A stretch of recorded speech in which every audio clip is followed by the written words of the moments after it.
Fisiologia da Alma, capítulo 55. Vamos a mais uma pergunta ao espírito Ramatiz.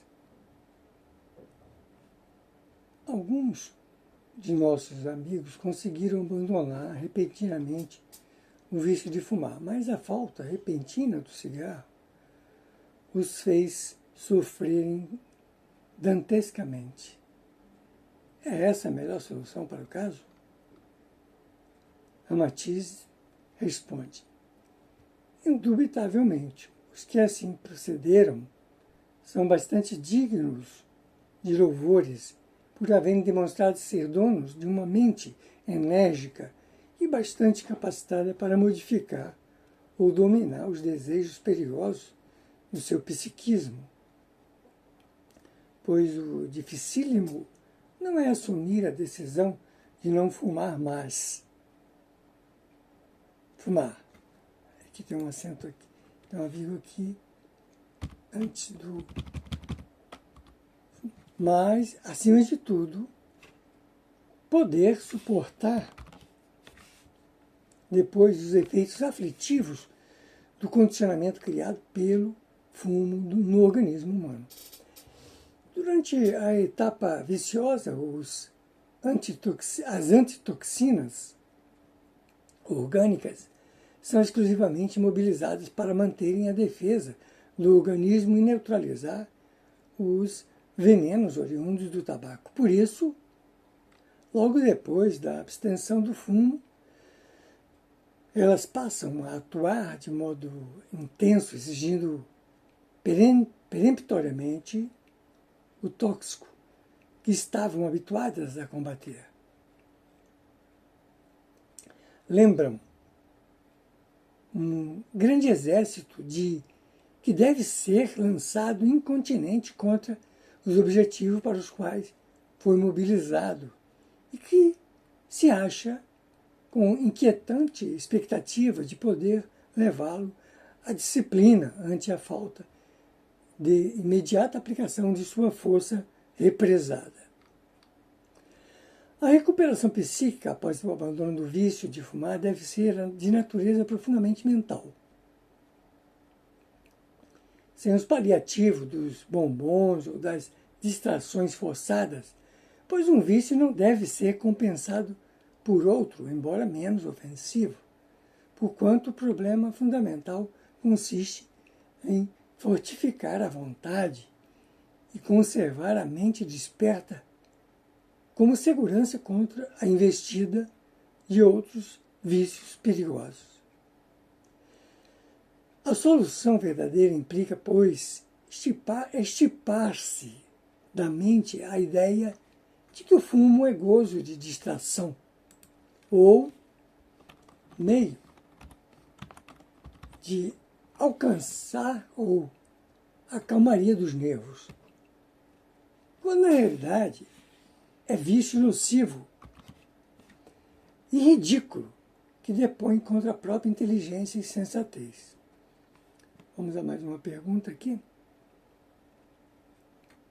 Para que um fumante possa deixar aos poucos o vício do fumo, quais as providências preliminares que ele deve tomar para lograr o êxito desejado? Responde Ramatiz. Já vimos, ou melhor, já vos dissemos que o mais importante para isso é esclarecer a mente, eliminar a ideia de que o cigarro possa causar prazer ou inspirar ideias. O fumante deve se lembrar de que, assim como não apreciaria ingerir coisas repugnantes, também não deve sentir-se satisfeito em sugar fumaça acre e com ela encher os pulmões que não foram feitos para isso. Convém que ele examine, à luz da razão, severa e consciente, quais as vantagens de se fumar ou não fumar, e o grau de inteligência ou de estultícia da pessoa que absorve tóxico sem proveito. Aquele que não se pode livrar imediatamente do tabaco deve fazer um planejamento mental proveitoso, assim como o comando militar investiga as manhas e as vulnerabilidades dos seus adversários para depois dominá-lo de modo seguro e vencê-lo pela tenaz resistência.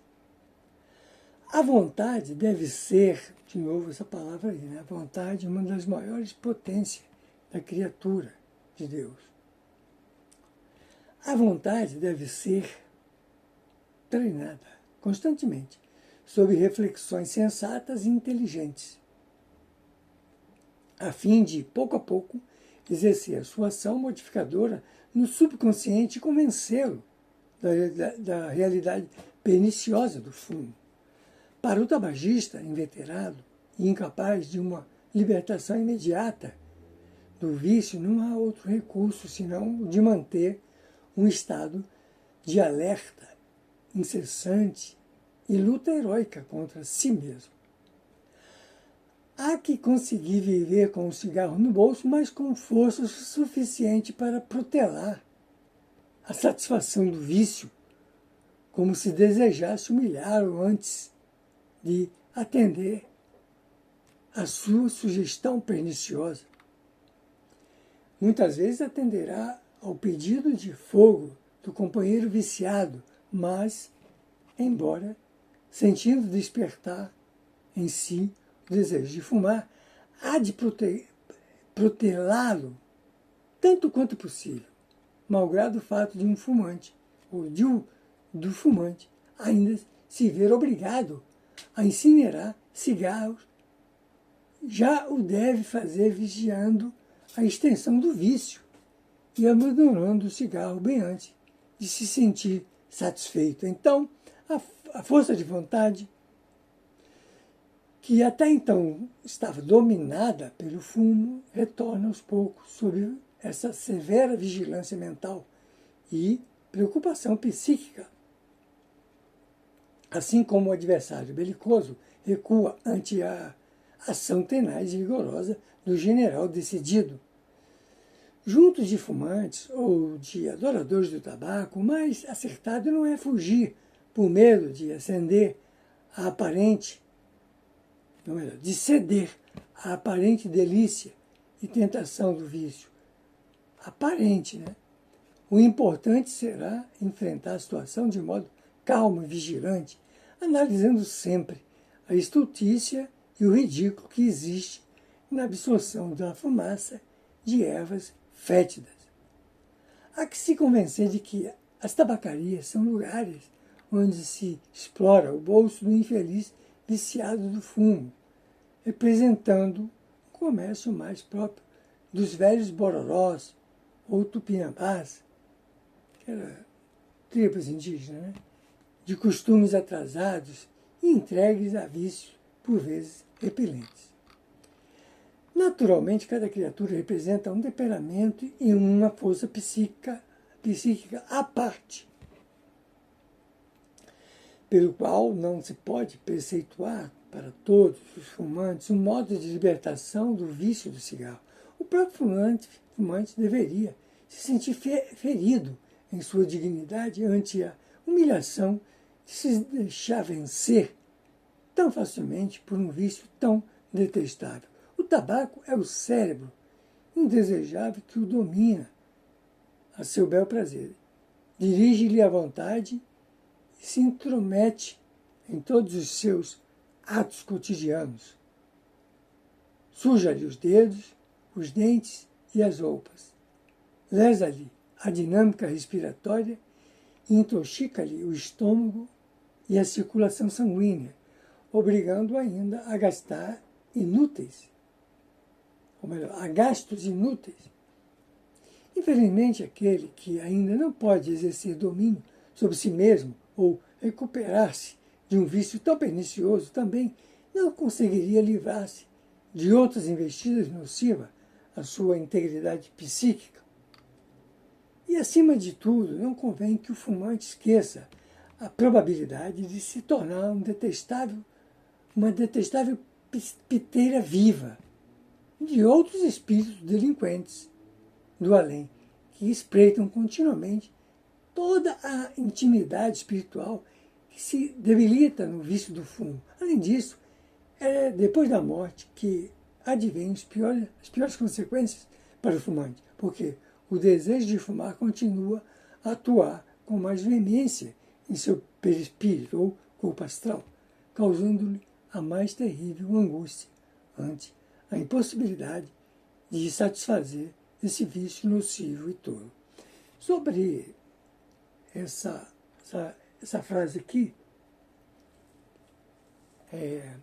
se tornar piteira viva, é porque espíritos viciados que morreram, né, com esse vício terrível, e são espíritos atrasados que ainda não foram atendidos por plano astral mais elevado, ficam perambulando aqui no planeta Terra, eles se ligam a pessoas que fumam para absorver a parte imaterial da fumaça do cigarro.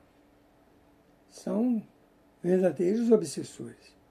Vamos ficar aqui, esse foi o capítulo 55 do livro Fisiologia da Alma, do Espírito Ramatias.